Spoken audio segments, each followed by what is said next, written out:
is the demand for security. We're not advocating insecurity. Just listen to the whole story of it.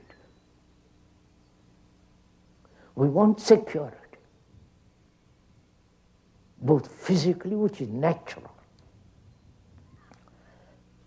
So is there a security which is not of time? You understand? Which is not of hope. You follow? Is there a security which is not put together by desire? Right? The friend says, yes, there is this absolute security, irrevocable security. You following this? The brain has been conditioned by attachment. There in that attachment it sought security. To my wife, to my job, to an ideal, to some God. So, discovering that there is no security in any of that, what has happened to the brain? Please follow, watch this carefully.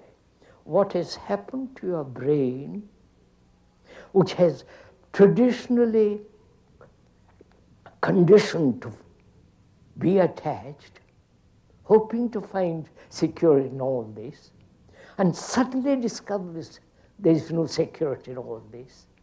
What's happened to the brain? You follow this? There has been a total change. You understand all this? As long as you cling to a particular comforting attachment, and that in that attachment you sought security, and you find now, after very careful observation, that there is no security in that, the whole movement has moved away from it. So your brain is unconditioned. Right? And that unconditioning has brought about because you saw the truth that in attachment there is no security. The seeing that there is no security in illusion is intelligence. That intelligence, the beginning of that gives you absolute security in intelligence, not in attachment. The talks between Krishnamurti and Dave were extraordinary. I don't think there have been any like that before or after. I really don't. I think because they were able to communicate and to commune really on another level, they were really able to talk together. They forgot themselves. They didn't have to present themselves. They were just talking together and exploring together, you know. Before the ending of time, Dave said to me that Krishnaji has something he wants to say. He has something that he wants to bring out, and I must help him. I don't think anybody has known about this. He said, I must help him. I know that I can help him to bring it out, and he needs to say it. So I said, all right, if you want to do it, fine. And they were extraordinary. They were extraordinary talk. When I first met Krishnamurti's work in First and Last Freedom, and one of the things that most intrigued me was his statement, the observer and the observed are one, and this reminded me of my work in quantum theory, where the observing instrument, what is observed, cannot be separated. Now, later I could see that that meant really the same as the thinker and the thought are one. And But what also seemed important to me was that Krishnamurti was looking at things in a rational, factual, or orderly way, just as in science. And it seemed to me that that was very crucial to apply this orderly way to the psychological question. And in fact, he was looking at thought itself in this way and looking at the self in this way. It seemed I had not ever seen this done before. And I thought it was crucial because up till now I thought the self was the one thing you could never look at in such an orderly, rational, factual way. And that this was at the key to all our problems. And so that is really what, as a scientist, what attracted me to Kay. Now, one point is that he brought in the notion that of the religious mind, meaning by religion I think the emphasis on wholeness, and he said the scientific mind can be part of the religious mind, the scientific approach. And I said that if you could do this, then you would have removed the principal objection to religion, which was that it tended to be very irrational and attached to all sorts of arbitrary preferences of the self, you know. Krishnamurti talked a great deal about conditioning, and he admitted that certain kinds of conditioning were necessary, such as learning to do things. But there's a kind of conditioning around the self which is extremely strong because it contains assumptions of absolute necessity. You see, the self is considered to be something supremely important, and whatever it needs is regarded as absolutely necessary, which means that it cannot be otherwise, it cannot yield. And therefore it takes first priority and it pushes everything aside, including even the requirement that thoughts should be correct and true. And therefore it immediately starts self-deception going, and that is why thought becomes dangerous, because if thought deceives itself, it is really very dangerous. I would say that thought in itself is not intelligent because it is restricted to being the response of past assumptions and dispositions that may no longer be relevant. And those assumptions and dispositions are not capable of questioning themselves because they're rather like a computer program, and something more is needed to become aware that the program is inadequate and to question it. Now, see, we could call that intelligence. Now, I don't think science has much to say about that today. Some people are talking about artificial intelligence, but that's something they hope for in the future. Now, I think Krishnamurti is suggesting that intelligence is of a different quality from thought.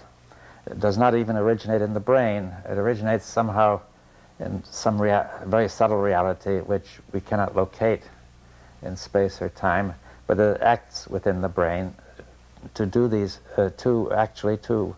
one of its actions is to question the assumptions and dispositions that we are in thought.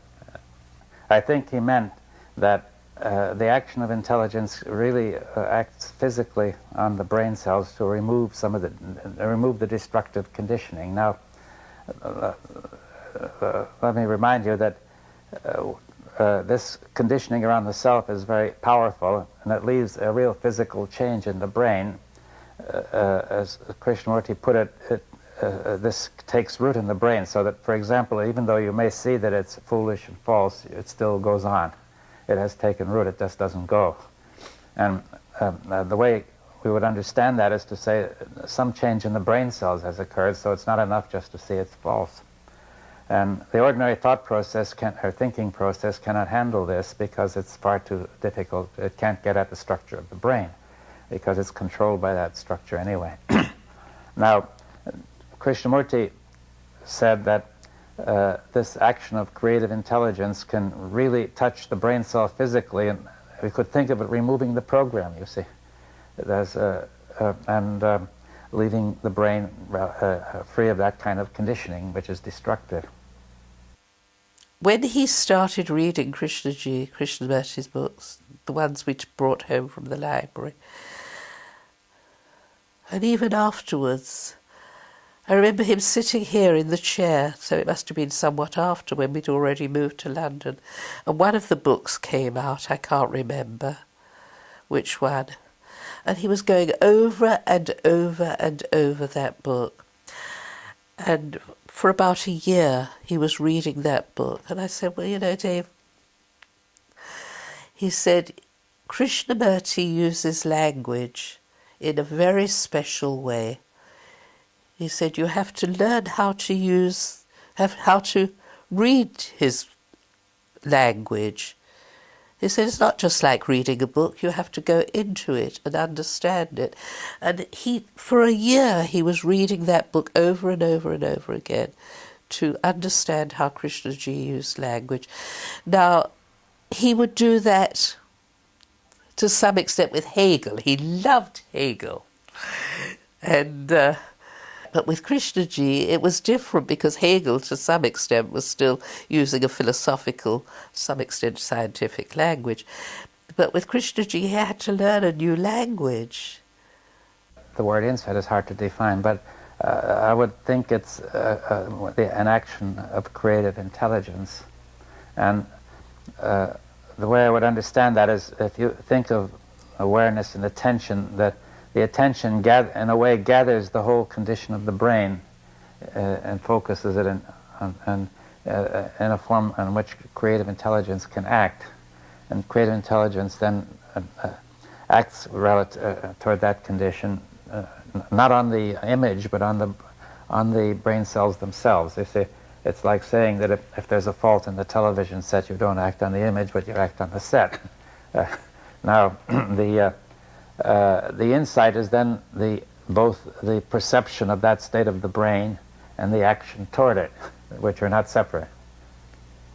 And this insight can then be said to alter the brain cells and remove the kind of conditioning that is around the self-centered thought.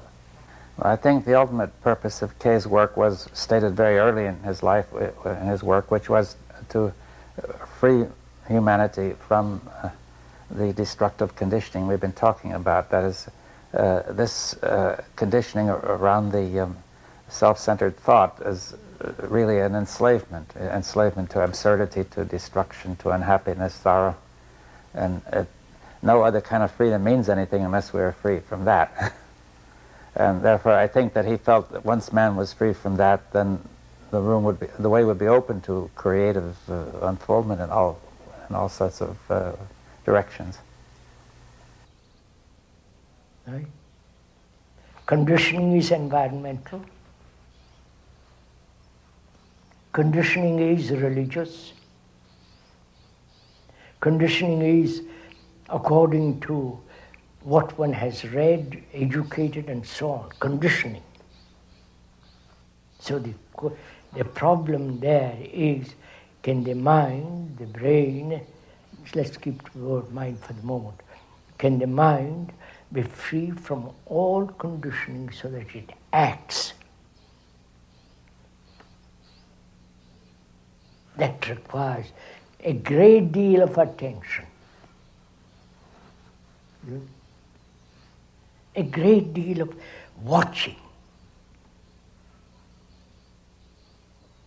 To be aware that one has ideals and is conforming our actions according to that.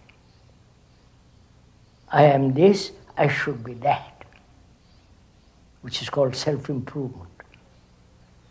Lovely phrase. That is the self, which is selfishness, trying to improve itself, which is becoming more selfish. So,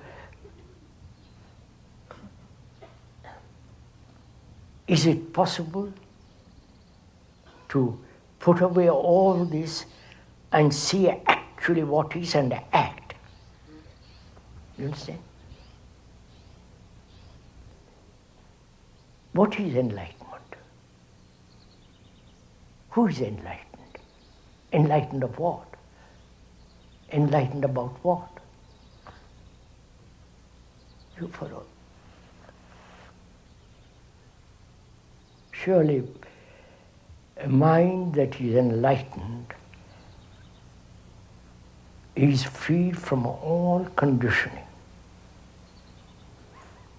Can a human being enlighten when he's frightened?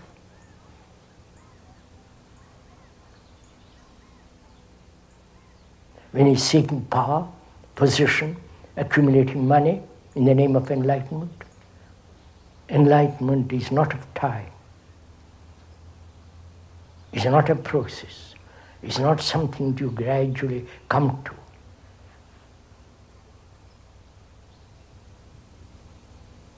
To be free from all condition, which also implies to be a light to oneself completely.